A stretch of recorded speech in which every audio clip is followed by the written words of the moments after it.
บทเป็นเด็กที่ฟ้าหญิงสีกัญชาได้อดอุ้มมา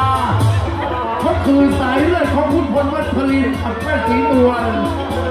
ตอนนี้ถูกอุปโลกให้เป็นถึงราชบุตรและติดตามไปด้วยนางเอกเสียงคิ้วน้องปิ๋วเอ็มจีราครับคุณผู้ชมที่รักหลังจากที่ฟ้าสถานมาอยู่กินกับตัวหญิงสีกัญชาเกิดมีพยานรักขึ้นมาเป็นหญิงรับบทโดยนางเอกน้องปิ๋วนะครับและอีกสองคนก็เป็นเด็กทางเมืองครับเลยเขาเข้ามาอยู่ภายในเมืองด้วยนะครับน้องปัตตานีและก็น้องลาวดูลักษณะแล้วจะรู้ตะลังกบ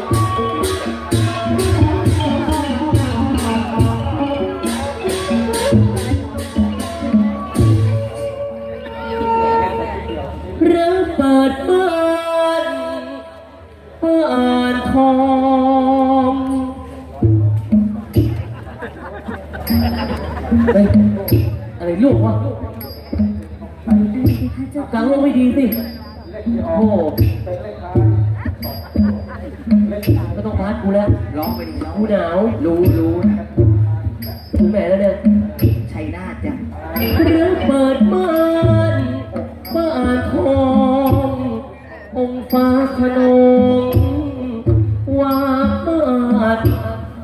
องค์ปุสุมานระธาตุดีวาด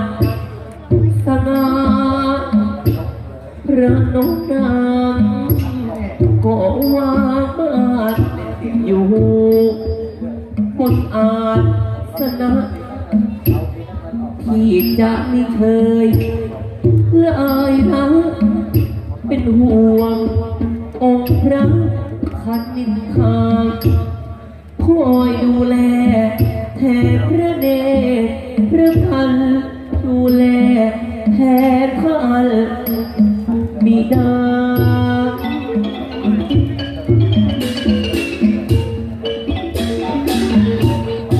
ขอบใจมากไม่รู้ว่าล่างดีนะไม่รู้ว่ากูหนาว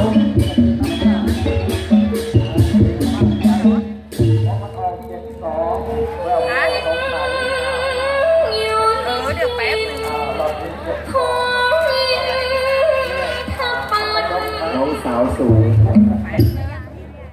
จอมราชนารี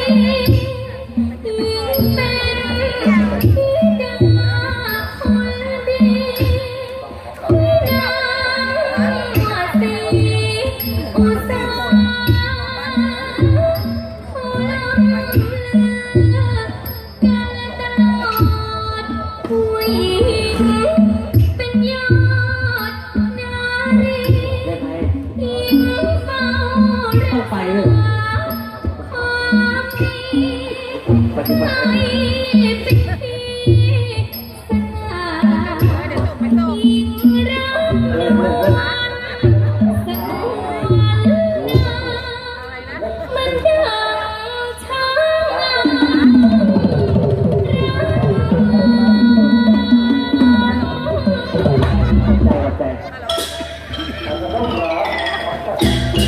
รักษากูดีเนาะแต่กูจะเจ็บตัวพวกมึงเนี่ยโน่นเฮ้ยมึงฝากกูได้ยังไงอะฝากถือต้องไม่ได้ไงนี่ผมครับแหมมีเสื้อแฟนคลับด้วยใส่ชุดดำแล้วก็มีรูปติดอยู่ตรงกลาง แล้วเอารูปคนตายมาติด ตายไหนอยู่นี่พี่จะพูดเป็นลางพี่ ของเจ้าศรีอุตสาถวายบังคมเจ้าพี่ด้วยเลยค่ะ เจริญสุขเจริญน้องพี่ สมแล้วที่เป็นเชื้อกุสุมารชาติสง่างามยิ่งนะนี่วันนี้ดูสีหน้าของเจ้ามีความสุขดีแสดงว่าต้องมีอะไรอย่างแน่นอน เดี๋ยวรอเสด็จพ่อเสด็จแม่เสด็จมาก่อน พี่คะ ตอนนี้ก็เฝ้าร อ อ เขา สอง ให้ พระอ อง ง ค์ ค์เสกนะครับเป็นวาสถานเปลี่ยนกับน้องเอฟคุณเห็นพ่อก็เปลี่ยนกับน้องฝ้ายน้องฝ้ายก็เปลี่ยนกับอาทิตย์จบจาก กระหม่อมชั้นฟ้าขนอง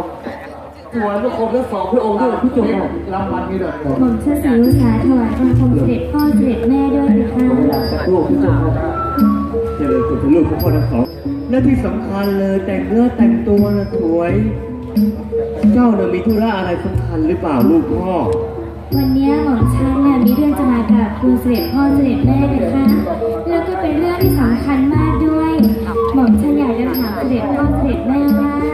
วันนี้เสด็จพ่อเสด็จแม่จำได้หรือเปล่าเพคะว่าเป็นวันอะไร วันนี้เลย วันอะไร เพคะเสด็จพ่อเสด็จแม่ เจ้าพี่นึกออกหรือเปล่าผมชื่อลืมสนิทเลย ไม่รู้ว่าเป็นวันอะไรจริงๆไหมคะ วันเข้าพรรษาหรือเปล่าลูก ไม่ใช่เพคะเส ไม่ ด็จพ่ ใช่ อ ไม่ได้พ่อถามไอ้ฟ้าสีคราม พะยะค่ะ ไอ้วันนี้เนี่ยมันวันอะไรวะ แล้วเมื่อวานวันอะไรล่ะพงษ์ ก็บอกว่าโอ้กูถามว่าวันนี้วันอะไร ถ้าเกิดกระบอกฉันรู้เมื่อวานผมฉันได้วันถูกไงพะยะค่ะ อย่างนี้กูก็ไม่ต้องถามมึงก็ได้สิ ไอ้หนูวันนี้วันอะไรลง อาสาฬหบูชา วันอะไรของมึงวะเนี่ย จำได้หรือเปล่าเพคะเสด็จพ่อเสด็จแม่ พ่อกับแม่น่ะอายุมากแล้ว อาจจะหลงลืมไปบ้าง เอาเป็นว่าสิวสามออกมาก็แล้วกันแม่นึกไม่ออกจริง ไม่เป็นไรเลยคะในเมื่อเสด็จพ่อเสด็จแม่จำไม่ได้ เดี๋ยวหม่อมชันศรีอุตสาจะบอกเสด็จพ่อเสด็จแม่เองนะคะ วันนี้ก็เป็นวันคล้ายวันประสูติของหม่อมชันเองเพคะเสด็จพ่อเสด็จแม่ อ้าวไปเลย ทำไมถึงจำไม่ได้ล่ะเพคะ วันเกิดลูกก็โทรพ่อจะขอโทษนะลูกศรีอุตสา